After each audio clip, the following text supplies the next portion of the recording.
pagiging single po, yung singleness, it is both a gift and a blessing.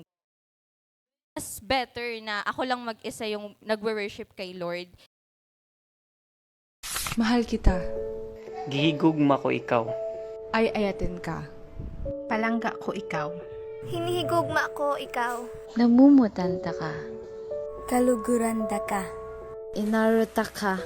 Pikababayan ko sa ka. Kalinian ko si ka. Kinapalangga ta ikaw. Kalasahan takaw. Taamayo kontigo.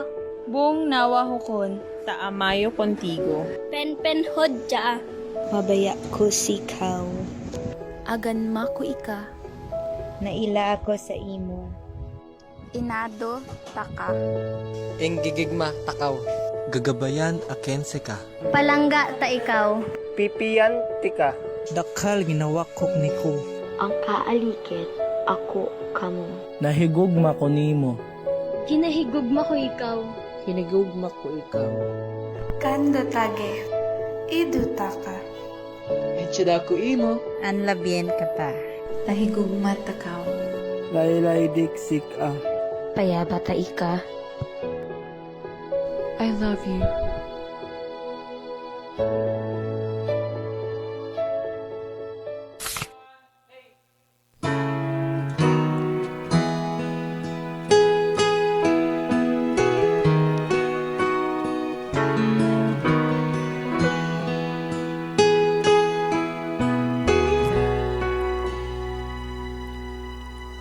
Time just drifts away, and as I look back on the years, memories of happiness and bitter tea. The reason was a coming there that cannot be ignored. You were there, teaching me to be your servant, Lord. Oh,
mapagpalang araw sa ating lahat at welcome back sa ating pang-apat na episode ng ating programang I Love You Book Series.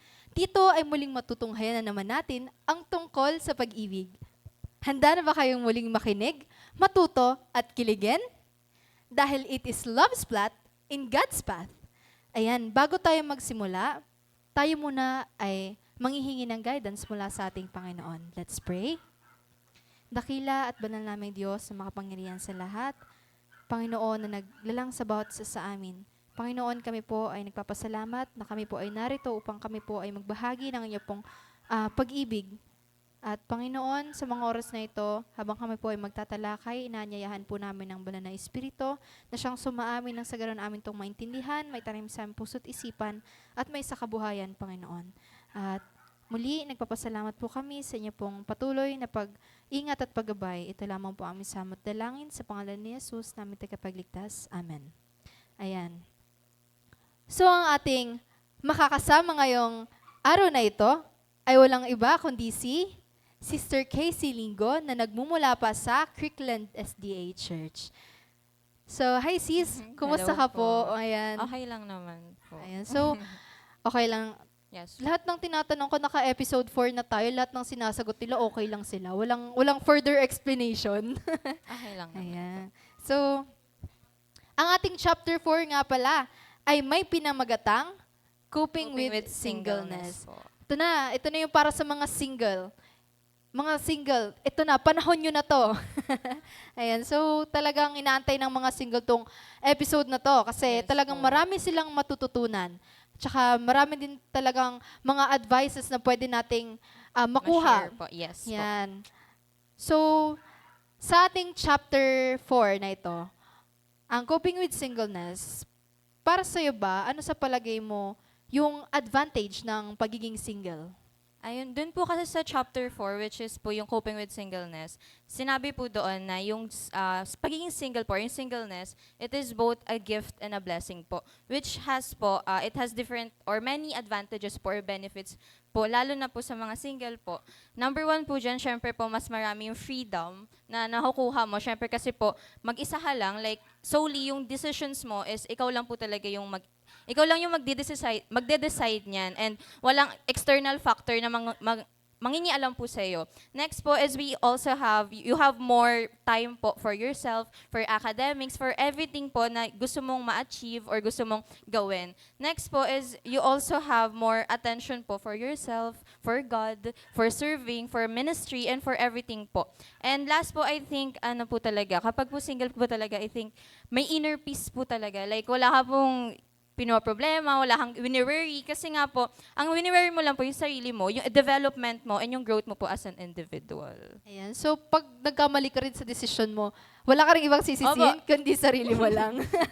Ayan. So, pag talagang single ka, it is both a gift and a blessing. po talaga. Yun talaga yung pinaka-advantage. Ayan. So, mga single, wag na kayong mag-alala. Ayan, kasi it is a gift and a blessing. Sa tingin mo ba, mas madali ba yung paglilingkod sa ating Panginoon kung mananatili kang single?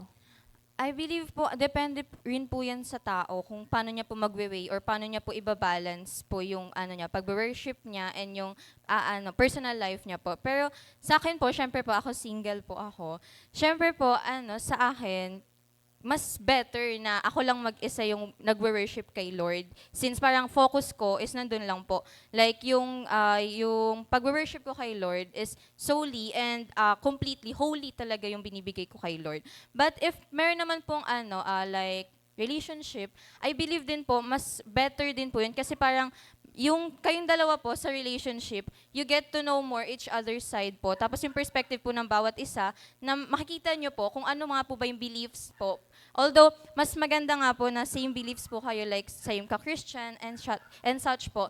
And, but in conclusion po talaga, it's depende po talaga yun sa tao kung paano po siya magbabalance and paano siya magpa-priority. Kasi after all, we are all individuals. So Yes talagang po. nakadepende talaga sa tao yan kung paano ma-handle.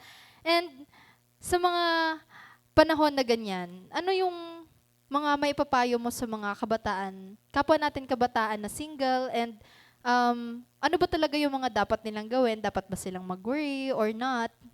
Ayun po, for those, lalo na po sa mga youth po no, na single, I advise you po na embrace being single. Since pag in-embrace nyo po yan, parang may contentment ka po na mararamdaman sa sarili mo. And yung pag naging contentment ka is more on magkakaroon ka ng inner peace and lahat po nung parang wala ka nang i-worry pa. But those po the mga youth na meron naman pong mga relationship, I hope po you don't abuse your relationships po. Love is a sacred thing po talaga na your relationship, it does not have just one love lang po. It also have trust po. It has parang magko-compromise kayo. And syempre po, it's a responsibility. And doon naman po sa mga nag-hope po talaga na magkaroon ng relationship, lagi po nating tatandaan na ipag-pray po natin kung sino man po yung para sa atin. And lagi po nating tatandaan ng singleness po and yung relationship and yung marriage po is plano po yun ng Panginoon para sa atin. Amen. So sa mga single dyan, wag na wag nyong mamadaliin kasi Yes meron po. niyang perfect timing.